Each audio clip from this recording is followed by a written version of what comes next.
Shalom y bienvenidos a Vía Haftaj Israel, una frase hebrea que significa amarás a Israel. Esperamos que se queden con nosotros, ya que nuestro maestro, el Dr. Baruch, nos compartirá una enseñanza expositiva de la Biblia.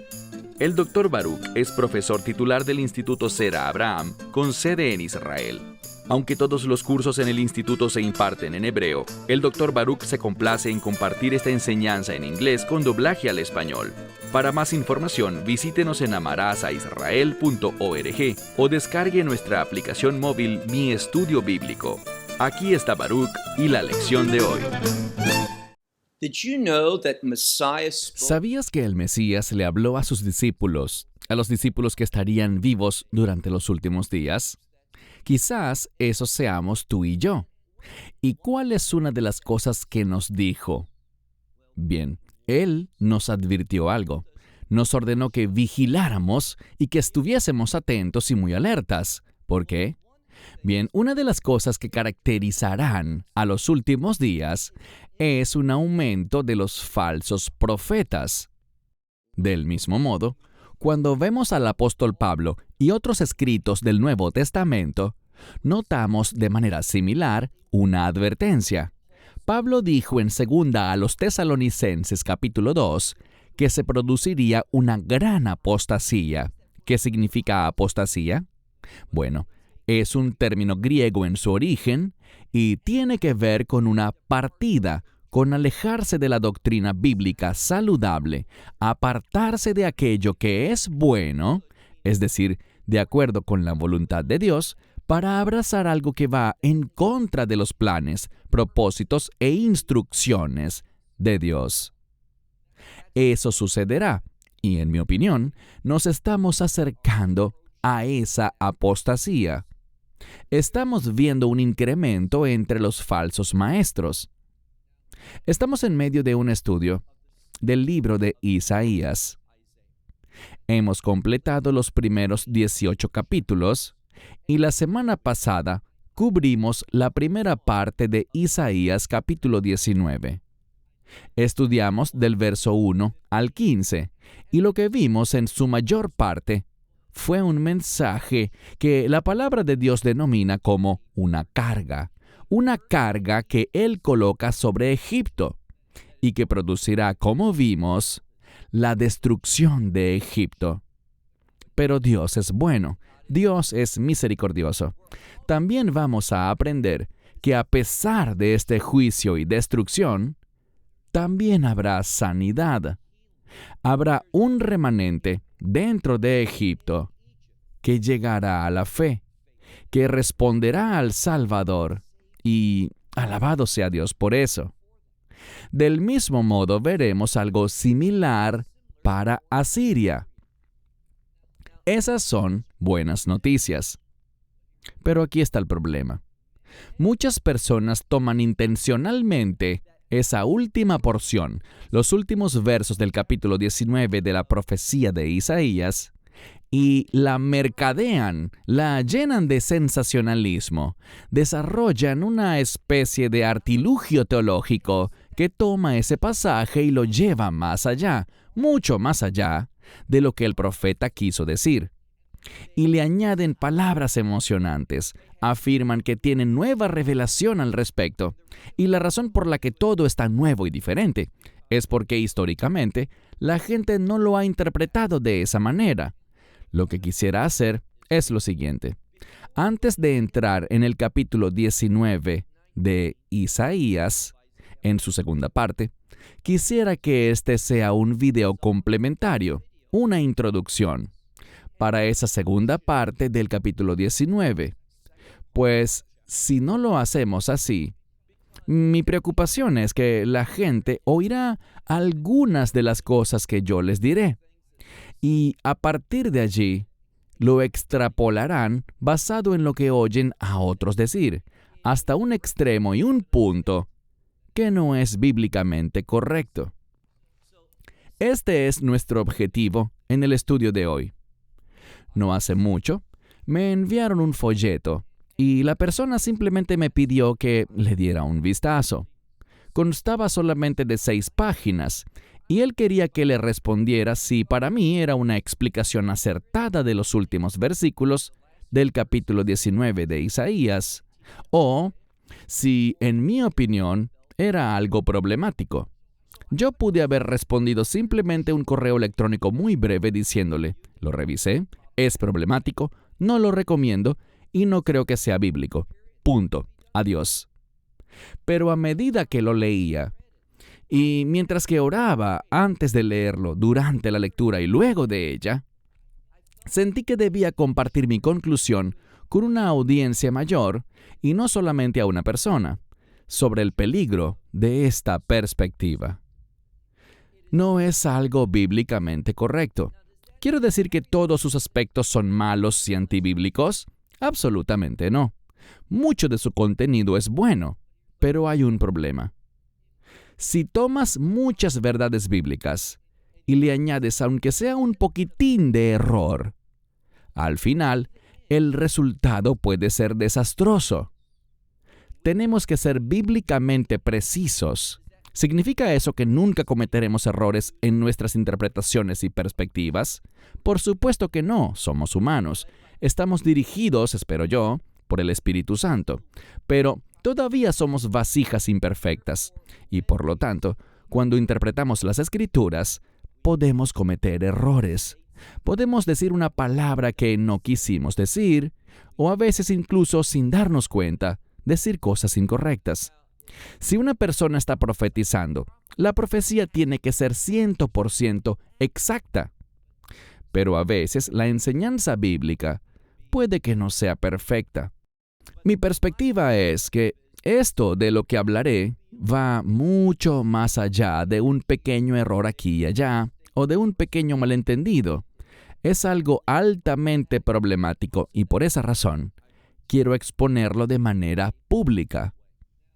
El folleto al que me estoy refiriendo, y no estoy buscando generar repudio contra una organización o contra un individuo, pero cuando una organización es prominente, cuando una persona hasta cierto punto se ha dado a conocer, se ha abierto también tanto a los halagos como a las críticas.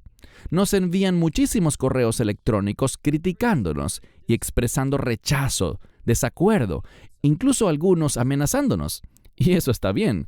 Cuando expones la verdad en tu perspectiva, habrá una respuesta, una interacción, y eso está bien. Debemos hacerlo en amor, no con amenazas, pero sin embargo, mi propósito es aclarar bien las cosas, no con el fin de atacar a ninguna persona ni a ninguna organización. Yo no creo que eso sea algo de Dios, ni tampoco es la inclinación de mi corazón en este sentido. Pero simplemente les diré dónde veo problemas, en qué puntos no estoy de acuerdo y por qué no estoy de acuerdo, y se los dejaré a ustedes. Quizá ustedes estimen después de todo que el que tiene problemas soy yo y que están de acuerdo con la exposición de este folleto. Eso queda entre ustedes y el Señor. Iniciemos. Este es un texto difundido por la International House of Prayer, o Casa Internacional de Oración, y dice que fue redactado por la Universidad de la International House of Prayer. Yo creo que esta puede ser su división educativa, que se encarga de producir y diseñar materiales para educar y entrenar a los creyentes. El autor es Mike Bickle. Yo no sé si él fue quien lo escribió y es de su autoría, o si él hizo una presentación y alguien más de su organización redactó lo que entendió de lo que él decía. Pero, sea como sea, proviene de esta organización. Su nombre aparece aquí, y simplemente quiero revisarla y hacer algunas observaciones durante un breve espacio de tiempo con respecto a lo que él está presentando y por qué lo considero problemático. Insisto, tú tendrás que orar, estudiar y acudir al discernimiento para determinar si estás de acuerdo conmigo o si estás de acuerdo con esta posición. Este es el título de este documento. Se llama Israel, Egipto y los árabes. Cuando leemos el capítulo 19, como dije, La vasta mayoría de este capítulo es un mensaje profético de juicio contra Egipto. Sí, se menciona a Israel o primordialmente al Dios de Israel, pero lo cierto es que también se nombra a la tierra de Israel. Entonces, Egipto e Israel, al extremo final de esta profecía, en los versos que él menciona, son citados junto con Asiria. Existe una diferencia entre Asiria y los árabes. Cuando escuchamos el término árabes, en la actualidad, pensamos en un gran grupo de individuos del Medio Oriente, principalmente, que por supuesto muchos han migrado, se han movido y reubicado como cualquier otro grupo étnico y nacionalidad, pero usualmente se piensa en el mundo árabe. Esta profecía no habla del mundo árabe. Tampoco habla de Abraham. Profundizaremos en eso más adelante. De lo que habla es de los asirios, los egipcios y los israelitas. Y es relevante para los últimos días. Esto es lo que debemos entender. Debemos comprender que primero y principal, de acuerdo con la terminología de Isaías, él entendió que Israel es un imperio de reino. Egipto fue un imperio. Gobernó sobre territorios mucho más extensos que los que lo componen hoy. Y Asiria también estuvo compuesta por muchas naciones, en una enorme extensión de tierra. Pero es incorrecto asociar a Asiria con los árabes, o también a Egipto con los árabes. El problema es el siguiente. Creo que cuando te fijas en todo lo que dice el documento, eligen el término árabes porque quieren hacer esta profecía más grandiosa de lo que es en realidad.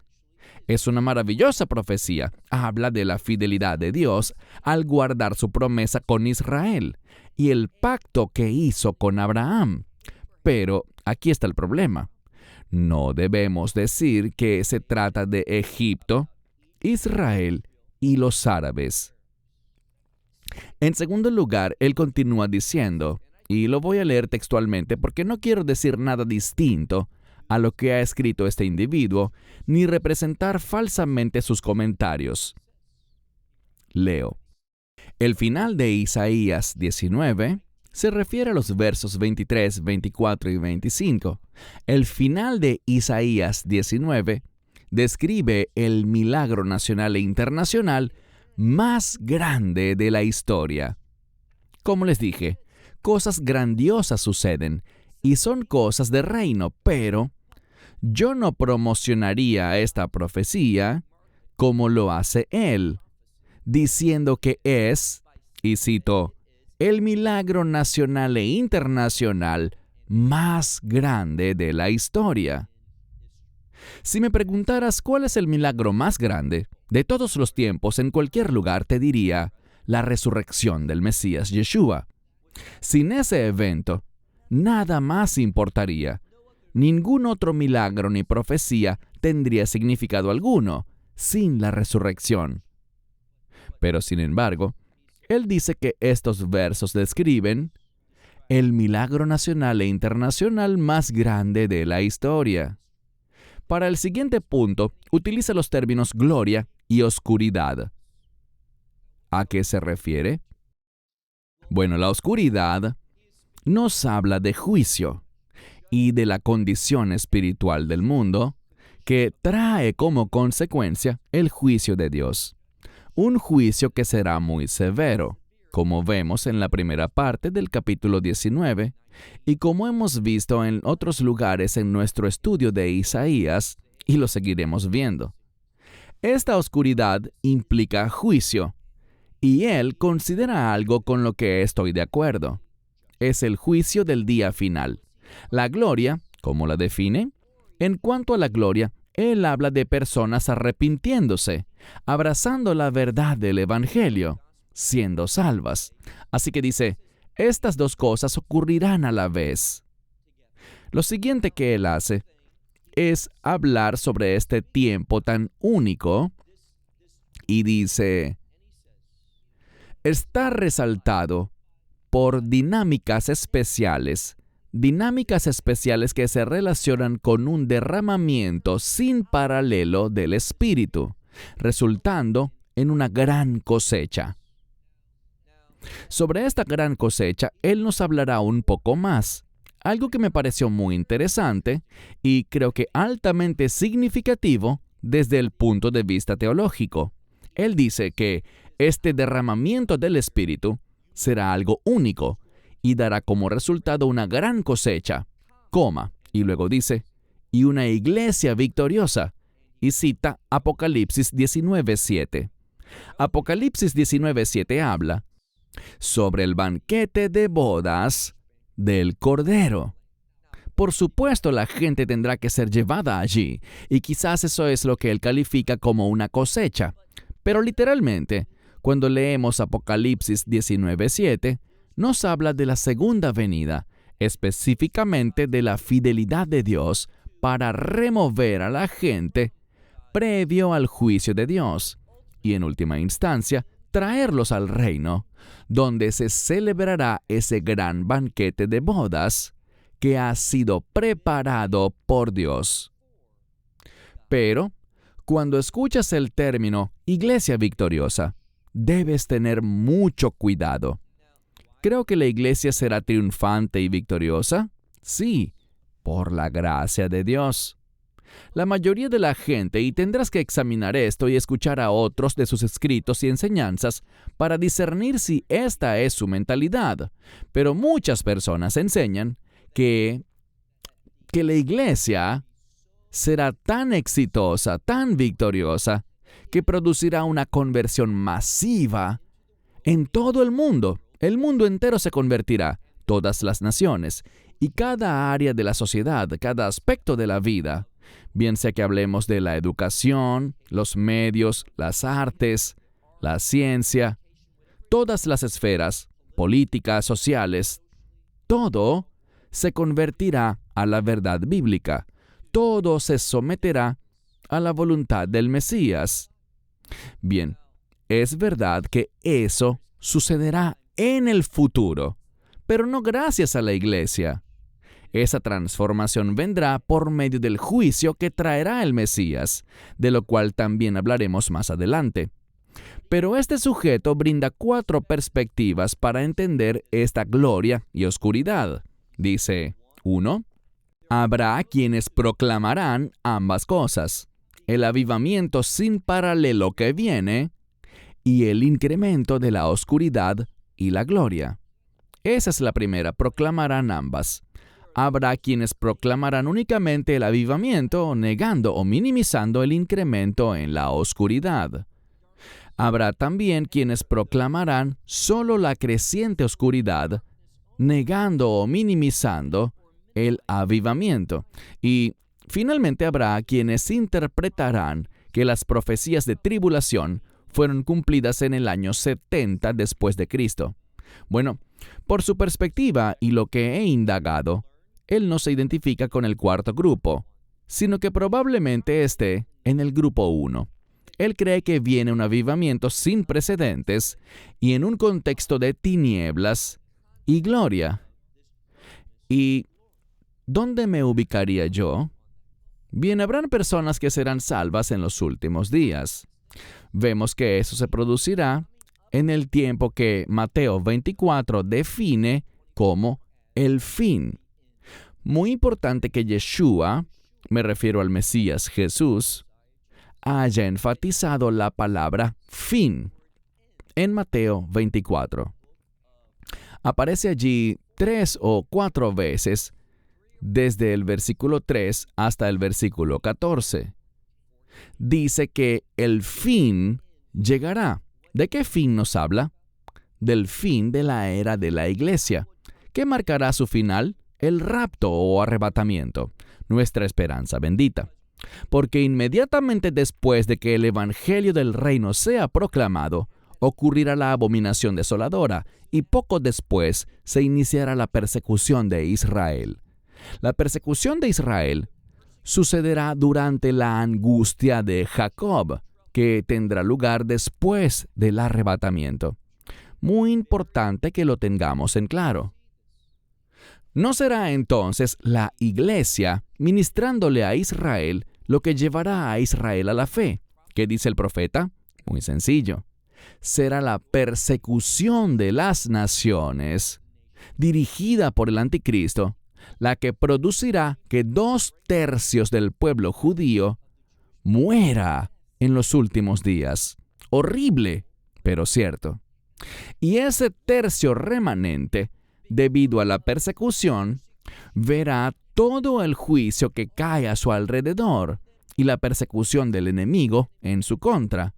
Dios los resguardará de su ira, mas, sin embargo, descubrimos que, al final, ellos proclamarán: Baruch haba Beshem Adonai, bendito el que viene en el nombre del Señor. Es decir, debido a este tiempo de angustia de Jacob, el remanente se volverá y clamará al Mesías, buscará a Dios pidiéndole que envíe al Redentor, y mirarán a aquel que fue traspasado, lo recibirán por la fe, parecido a lo que le pasó a Tomás. Ellos verán y creerán. Y por tanto, ¿quién es el que los trae a la fe? El Mesías. Y lo hace a través del derramamiento de este juicio, de este tiempo difícil y de la persecución que el anticristo y su imperio ejecutará contra Israel.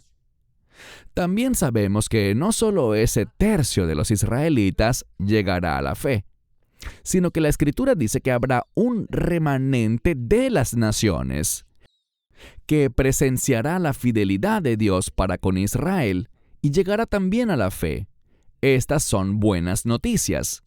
Entonces, habrá un remanente salvo, pero yo no calificaría esto como un derramamiento sin paralelo del Espíritu de Dios, que conduzca al mayor avivamiento que este mundo haya visto jamás. Yo creo que eso no es más que sensacionalizar lo que la Biblia dice literalmente. Y luego hace declaraciones como esta: oremos porque las promesas mileniales sean desatadas ahora. Esto es parte de la tendencia actual, donde muchos andan diciendo: desato esto, declaro aquello, decreto lo otro. No vemos en la Biblia que los siervos del Mesías hagan eso. No, lo que vemos es a los profetas proclamando la verdad, pero el decreto es de Dios. O son decretos angelicales, pero no de hombres. Y esas promesas mileniales son para el reino milenial. Quiero tocar otro asunto muy importante, y tiene que ver con el supuesto avivamiento sin precedentes, sin paralelo, que ocurrirá en los últimos días. ¿De dónde sacan eso? Bueno, si ves en el folleto te dan una cita del libro de Romanos. Y se me hace familiar porque he visto a otras organizaciones que están afiliadas y trabajan junto a la International House of Prayer, y sé lo que enseñan sobre esto. Utilizan este pasaje de la Biblia, y si la tienes a la mano te invito a que busques Romanos capítulo 11. Romanos 11 desde el verso 11 en adelante, donde Pablo hablando dice: por tanto, les digo, han tropezado, hablando de Israel, han tropezado para que cayesen, y noten lo que agrega: mi ginoito, que significa que nunca suceda. Con frecuencia muchas versiones lo traducen como de ninguna manera. Es una fuerte negación. Así que Israel no ha tropezado para caer. Y por lo tanto, los que enseñan la teología del reemplazo, y no hablo de este individuo, pero quienes sí lo hacen, están basados en un fundamento antibíblico. Continúa y dice: pero su transgresión, ¿la transgresión de quién? De la mayor parte de Israel. No habla de todo el pueblo judío. Siempre existirá un remanente fiel del pueblo israelita. Pero aquí esta afirmación dice que Israel en líneas generales ha cometido transgresión, pero por su transgresión ha traído la salvación a las naciones. O sea, aunque Israel no fue fiel para llevar el Evangelio a las naciones, no obstante Dios es fiel, y debido a su rechazo, muchas naciones, y cuando digo naciones, me refiero a los ciudadanos de las naciones, a su gente, han llegado a la fe. Cuando vemos este gran avivamiento, lo vemos dentro de la era de la Iglesia, en su totalidad. Además, dice que la razón de esto era provocar celos a Israel. Pero la Iglesia tampoco ha hecho un muy buen trabajo. Pasemos ahora al verso 12. Pero ya que su transgresión, o como su transgresión, tuvo un resultado, ¿cuál será? Dice Plutos Cosmo, que significa la riqueza del mundo. Y esto es lo que acabábamos de ver, muchos gentiles llegando a la fe a lo largo del mundo. Y su fracaso o su tropiezo también produjo la riqueza o abundancia de los gentiles, de nuevo. Muchos individuos de distintas naciones en todo el mundo llegando a la fe. Así que si este es el caso, dice, ¿cuánto más producirá su plenitud? Esta es la suposición. Si Israel rechaza el Evangelio y muchísimos gentiles se salvan en todas las naciones, cuando Israel reciba la fe, entonces habrá un mayor avivamiento, una mayor aceptación global del Evangelio. Esa es la lógica humana. Pero lo que debemos hacer es seguir leyendo, porque cuando llegamos al verso 15, vemos algo. Vemos lo que dice Pablo. Leemos el verso 15. Dice, porque ya que su exclusión, que haya sido echado el pueblo judío, produjo la reconciliación del mundo, ¿qué será su admisión? Y nos lo dice, no será sino vida de entre los muertos. ¿Qué es vida de entre los muertos? Claramente, la resurrección. Y siempre que hablamos de resurrección, ¿en qué debemos pensar? En el reino. Y esto sigue el orden de lo que Pablo dice más adelante y de lo que también habla el folleto, pero lo interpreta mal. No es que la plenitud de las naciones produzca la salvación de Israel, o que la salvación de Israel produzca la plenitud de las naciones. Lo que Pablo dice es esto. Cuando el tiempo de las naciones, de los gentiles, llegue a su fin, Dios volverá su atención a Israel. Y cuando Israel sea salva, entonces tendremos a Israel en su plenitud, compuesta por gentiles y por judíos. Esta es la Israel de Dios. No estamos buscando decir que ya no hay diferencia entre judíos y gentiles. La Escritura expone claramente esa distinción. Pero cuando hablamos de ese imperio de reino llamado Israel, estará compuesto por israelitas, el pueblo judío, y por muchísimas naciones también. Y cuando digo naciones, no me refiero a países, sino a la gente que vive en esas naciones, representando a esos países, como lo dijo el Mesías, y como también lo dijeron Pablo y Juan, de toda tribu, toda lengua, toda nación y todo pueblo, individuos de todo el mundo. No vemos salvación de países enteros, sino salvaciones individuales que provienen de toda nación, de estos individuos que representan a todos los países de la tierra. Ahora, resulta muy problemático leer lo siguiente. Dice, esta profecía, y cito, incluye la salvación nacional de Israel, Egipto y partes de la tierra representadas por Asiria. Es muy problemático decir salvación nacional, que todo individuo en esa nación será salvo. Eso no sucederá ni es la implicación de esta profecía. Bien, quiero continuar para ver otro pasaje de la Escritura citado en el folleto, y tiene que ver con el juicio. Mencioné Mateo 24, y él también lo hace aquí, tocando el punto de la abominación desoladora. Él entiende correctamente que ese evento tiene que ver con la obra del anticristo, pero creo que él está confundido en cuanto a cómo este acontecimiento ocurrirá. Diré brevemente que lo que veremos después de que el anticristo y su imperio, conocido en Daniel capítulo 8 como la cabra, este imperio maligno, perverso y blasfemo, derrotará al carnero, que también será otro imperio maligno. Esta cabra, el imperio del anticristo, será capaz de generar paz, seguridad y prosperidad durante un periodo de tiempo. Y los únicos que serán señalados en ese tiempo serán los verdaderos creyentes, y por tanto ellos serán perseguidos. Pero aquí está la clave. Cuando miremos el folleto leemos: el tema de Israel y de los cristianos enfrentando la cautividad en los tiempos finales es una sobria realidad. Bueno, en eso estoy de acuerdo. Y luego dice: el Nuevo Testamento describe que los cristianos sufrirán persecución y serán tomados cautivos. El problema es que cuando ves las citas bíblicas, él está confundido porque éstas no hablan de cristianos. La mayoría de las referencias tienen que ver con Israel.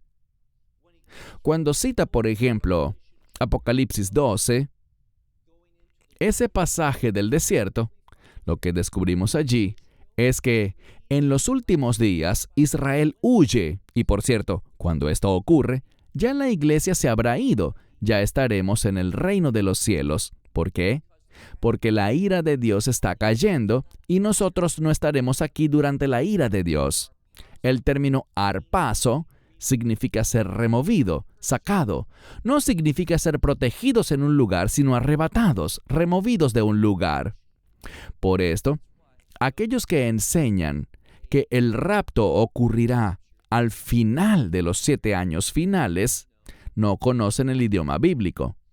Y él se confunde aquí, puesto que ¿quién preparará un lugar para el pueblo judío? Noten lo que dice. Él escribe aquí, y cito, él habla sobre cómo el Señor está preparando una mesa para los judíos que huirán de Judea en los tiempos finales, al preparar a creyentes egipcios y árabes radicales en todo el Medio Oriente para revelar el amor de Jesús a ellos. Yo no conozco escritura alguna y él tampoco ofrece escritura alguna que respalde esto. Si bien él cita el Salmo 23 diciendo que el Señor preparará mesa, eso ciertamente está arrancado de su contexto. David decía esto en cuanto a la fidelidad de Dios para consigo mismo y que nosotros podemos individualmente creer en la fidelidad de Dios para con nosotros, pero de ningún modo dice que habrá cristianos radicales de Egipto y otros creyentes árabes radicales que tendrán este llamado. No. Cuando analizas Apocalipsis 12, es Dios quien prepara un lugar, Él, personalmente. Es algo parecido a cuando Él preparó el desierto y los sostuvo en el desierto durante aquel primer éxodo. Así también lo hará en este futuro éxodo. Muy importante que entendamos la verdad y no saquemos cosas de contexto, agregándoles ideas para decir que cristianos árabes estarán allí en medio de este tiempo, de la angustia de Jacob, porque eso no es bíblicamente correcto. Detallaremos esto cuando entremos a la segunda mitad de Isaías 19 la próxima semana. Bien, hay otro punto muy problemático en el folleto y voy a terminar con él. Se trata de cómo él presenta a la familia de Abraham. Y dice aquí: la sanidad de la familia de Abraham será un epicentro del drama de los tiempos del fin. Sucederá para que toda la tierra vea la gloria de Dios. Bien, yo no sé a qué exactamente se refiere con esto de la sanidad o la reconciliación de la familia de Abraham, pero examinando lo que escribió, veo algo. Veo que él dice lo siguiente. Cito textualmente una de sus premisas. La soberanía de Dios determinó que en este plan usará a la familia de Abraham. ¿Qué quiere decir con esto? Pues él se refiere a Ismael y a Esaú. Esto es totalmente antibíblico. No vemos en la Biblia que Ismael será usado o que se reconciliará con el pueblo judío en los últimos días. La Biblia dice que Ismael se convertirá en una gran nación. Eso es verdad y se ha cumplido en este mundo, pero no en el reino. ¿Significa eso que Ismael y sus descendientes no pueden ser salvos? Todos pueden ser salvos. Dios no hace acepción de personas. Dios amaba a Ismael tanto como amaba a Isaac. Pero aquí está el problema. Isaac era el hijo de la promesa y no Ismael. Y eso constituye un problema aquí. En ninguna parte de la Biblia dice que Dios traerá reconciliación en los últimos días para Ismael y su descendencia, ni nada parecido en cuanto a Esaú. Esaú está siendo alabado por este autor. Miren lo que dice, cito, Esaú era el tío de los 12 hijos de Jacob, e Ismael el tío abuelo de los 12 hijos de Jacob. Bueno, Esaú y el pueblo que provino de él, Edom, leemos en la Biblia que Dios destruirá a Edom y a su monte, el monte Seir. También leemos que Dios odia a Esaú y que además él estará eternamente en su contra. Cuando leemos la profecía de Abdías, nos habla de la guerra final entre los hijos de Jacob y los hijos de Esaú. Y no vemos que ocurra una reconciliación, sino una destrucción de Edom, los descendientes de Esaú. Todo esto suena muy lindo y adorable. Es una historia encantadora, pero ¿sabes qué? Muchos cuentos de hadas son populares. Muchos cuentos de hadas dejan una sonrisa en el rostro de los niños. Pero este es un cuento de hadas que no es para nada bíblico. No vemos tal sanidad ni reconciliación en la familia de Abraham. Entendamos algo bíblicamente. La promesa que Dios le hizo a Abraham pasó de Abraham a Isaac, no a Ismael. Vemos que Isaac era el hijo de la promesa y el único hijo verdadero de Abraham. Lean Génesis capítulo 22. Dios le habla a Abraham sobre su único hijo en referencia a Isaac, no a Ismael. No existe ninguna reconciliación profética. En segundo lugar, sabemos que la bendición pasó de Isaac a Jacob y no a Esaú. Toda esta idea de que habrá una sanidad y una gran reconciliación entre Isaac e Ismael, entre Jacob y Esaú, es una mentira espiritual. La Biblia no dice nada parecido. Antes, dice todo lo contrario. Ahora, ¿significa eso que los descendientes de Ismael o los descendientes de Esaú no pueden recibir el Evangelio? Claro que sí, Dios los ama. Él quiere que ellos reciban el Evangelio. Esto es para todo aquel que crea. Pero esos individuos no representarán a todo Ismael y a Esaú. Entiende lo que dice el Nuevo Testamento en Hebreos. Dice que Esaú era malo y perverso. Dios no halló en él nada de su agrado. A pesar de que él buscó la bendición de Dios con lágrimas, Dios lo rechazó, porque él era un engañador. No Jacob, sino Esaú. Él era el engañador. Cuando vemos esto, y solo quise hacer un breve vistazo a este folleto para demostrarles que el fundamento de su contenido, la terminología que usó y las consecuencias y conclusiones que presenta son totalmente incorrectas según la Biblia. La semana que viene, cuando entremos de lleno en la segunda mitad de Isaías capítulo 19, espero que hayan visto el video de hoy para que cuando nos refiramos a estos conceptos puedan entender la diferencia en cuanto a lo que veremos en el mensaje simple y correcto que ofrece esta profecía de Isaías 19 y lo que dice el folleto. Sí, es una conclusión gloriosa la de este capítulo. Cosas maravillosas ocurrirán, pero no podemos sacarlas de contexto y aplicar ideas antibíblicas a lo que dice allí. Eso es algo bíblicamente incorrecto. Cierro con esto hasta la próxima semana, cuando nos reunamos de nuevo para estudiar la segunda parte de Isaías capítulo 19. Hasta entonces, Shalom desde Israel. Shalom from Israel. Esperamos que te hayas edificado con el mensaje de hoy y lo compartas con otros. Te invitamos a seguir nuestros estudios cada semana por este canal y por el portal de YouTube de Amarás a Israel. También puedes descargar nuestra aplicación móvil gratuita, Mi Estudio Bíblico. Finalmente, para obtener más información sobre nosotros, visita nuestra web amarasaisrael.org, donde encontrarás otras conferencias de Baruch en audio, video y texto. Hasta el próximo programa. Que el Señor te bendiga en Yeshua HaMashiach, Jesús el Mesías, mientras caminas con Él. Shalom desde Israel.